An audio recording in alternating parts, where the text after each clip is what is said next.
আসসালামু আলাইকুম। হ্যালো বন্ধুরা, তোমরা কেমন আছো? আশা করি তোমরা ভালো আছো। আমি আলহামদুলিল্লাহ ভালো আছি। আমার শখের কিচেনে তোমাদের সবাইকে স্বাগতম। প্রতিদিনের মতো আবারও একটি রেসিপি নিয়ে আসলাম। টমেটো সস একদম পারফেক্টভাবে টমেটো সস তৈরি করে দেখাবো এবং 1 বছর কিভাবে ভালো থাকবে সেই গোপন টিপসটা তোমাদের আজ বলে দিব। তোমরা প্রথম থেকে শেষ পর্যন্ত দেখবা, না হলে বুঝতে পারবা না। আমি টমেটো নিয়েছি এখানে। দেখো, টমেটোগুলো এরকম একদম টকটকা নিতে হবে, তাহলে কিন্তু কালার দেওয়ার কোনো প্রয়োজন হবে না। এমনিতেই একদম সসের কালারটা অনেক সুন্দর আসবে। পাকা একদম সুন্দর দেখে টমেটো নিতে হবে। আর টমেটোটা কিভাবে কাটবো আমি একটু তোমাদের কাটাটা শেয়ার করছি। এই মুখের কালো অংশটুক একটু বেশি করে কেটে ফেলে দিতে হবে, তাহলে টমেটো যদি সংরক্ষণ করো সস, তাহলে কিন্তু অনেক দিন ভালো থাকবে। অনেক দিন বলতে 1 বছরের বেশিও ভালো থাকবে। এটা আমি নিজে রাখি, এটা আমি নিজে পরীক্ষিত, এজন্যই তোমাদের একদম গ্যারান্টি দিয়ে বলছি। আর আমি কিভাবে রাখি সেটাই তোমাদের আজ বলে দেব। আমি টমেটোটা তোমাদের কেটে দেখাচ্ছি, আর যেভাবে কাটছি তোমরা সেভাবেই কাটবা। মুখের অংশটা অবশ্যই ফেলে দিবা।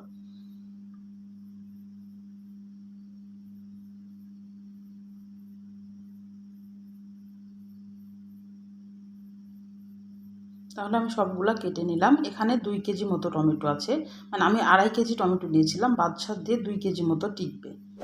এখানে কিছু মশলা নিব, দারুচিনি, এলাচ আর লং কয়েকটা করে নিয়েছি 2 কেজি টমেটোর জন্য। আর 1 ইঞ্চি মতো আদা নিয়েছি, আর একটা ছোট রসুন নিয়েছি। আমি এখানে পেঁয়াজ দেব না, পেঁয়াজ দিলে কিন্তু সসটা বেশি দিন সংরক্ষণ করা যায় না। যারা বলে যে পেঁয়াজ দিয়ে সংরক্ষণ করা যায় না, পেঁয়াজ দিয়ে সংরক্ষণ করা যায় না, তোমরা পেঁয়াজটা দিবা না। এখানে পরিমাণ মতো একটু হলুদ দিলাম কালারের জন্যে, আর একটু স্বাদ মতো লবণ দিলাম। এবার আমি ঢাকনা দিয়ে ঢেকে একে আমি সিদ্ধ করতে দেবো। এখন সিদ্ধতে আমি বসাই দিয়েছি।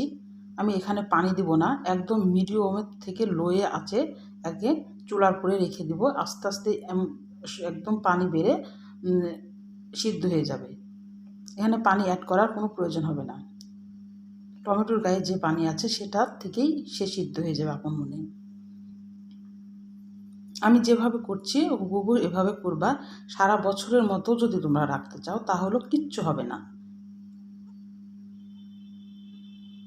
আর আমি কিভাবে রাখছি তোমরা প্রথম থেকে শেষ পর্যন্ত দেখো। আমি কিভাবে রাখছি সেটাও বলে দিব। ঢাকনা দিয়ে ঢেকে দিলাম, আবার একদম লোয়ের থেকে একটু মাঝামাঝি রাখবো।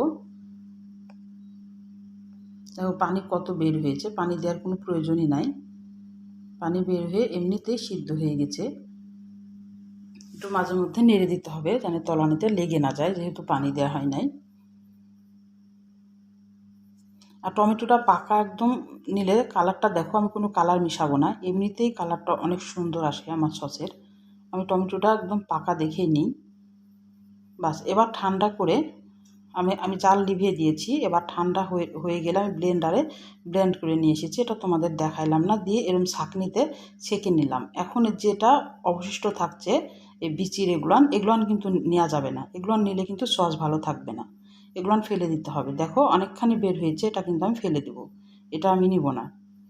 এবার একটা আমি টিফিন বাটি নিয়েছি, মানে একটা যে কোনো তুমি বাটি নিতে পারো বা যে কোনো নিতে পারো। এখন যেখানটা আমি সংরক্ষণ করব সেখানটা আমি আর জাল করব না বা সস তৈরি করব না।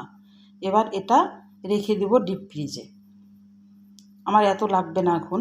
আমি সব একবারে সস তৈরি করে আমি থুই না, কারণ সব একবারে সস তৈরি করে তুলে সস ভালো থাকে না। এইভাবে সিদ্ধ করে ব্লেন্ডার করে তোমরা টমেটোর পালস বলো বা রস বলো, যেটাই বলো না কেন, এটা এখন ডিপ ফ্রিজে থুয়ে দিবা। যখন প্রয়োজন হবে মানে ফুরিয়ে যাবে, তখন অল্প অল্প করে সস তৈরি করে খাবা। সস একদম সারা বছর থাকবে। এবার আমি ওখান থেকে অল্প টুক নিয়ে একটু সস তৈরি করে তোমাদের দেখাচ্ছি যে সসটা কিভাবে তৈরি করে। জালে বসিয়ে দিলাম, ভালোভাবে জাল দিতে হবে। এখানে শুকনো মরিচের গুঁড়া দিলাম একটু ঝালের জন্যে।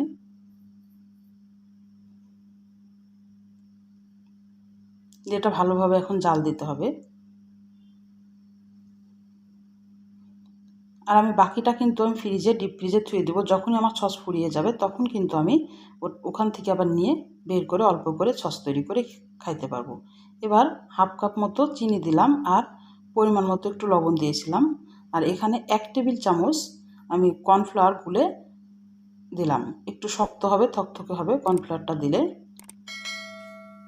আর তোমাদের দেখাই দিচ্ছি, দেখো যখন প্লেটে নিবা একটু দিয়ে একদম এভাবে একটু ধরবা প্লেটটা, তখন দেখবা আপনি পড়লে যেন এবড়ো থেবড়ো হয়ে যদি পড়ে তাহলে জানবা আর একটু জাল দিতে হবে। আর যদি একদম স্মুথ হয়ে পড়ে তাহলে জানবা যে আর জাল দিতে হবে না। দেখলে তো এটা ওইটা আমার একদম পারফেক্ট, কোনো এবড়ো থেবড়ো হয়ে পড়েনি, তার মানে আমার সসটা হয়ে গেছে। আর আরেকটা কথা আমার স্কিপ হয়ে গেছে, এখানে আমি 1 টেবিল চামচ ভিনেগার দিয়েছি। ভিনেগার দিলে সস অনেক দিন ভালো থাকে, এমনি বাইরে রাখলেও ভালো থাকে। আর নর্মাল ফ্রিজে এটা এখন রেখে দিলে সারা বছরের জন্য এই সসটাও খেতে পারবা। ওটা আমার স্কিপ হয়ে গেছে, তোমরা 1 টেবিল চামচ যদি বেশি করো তার বেশি দিবা। আমি যতটুকু করেছি এটাতে আমি 1 টেবিল চামচ দিয়েছি। তাহলে আজকের মতো বিদায় নিচ্ছি। তোমরা সুস্থ থাকো, ভালো থাকো, পরিবারের খেয়াল রাখবা। আবার কোনো নতুন রেসিপির সাথে হাজির হবো। আল্লাহ হাফেজ।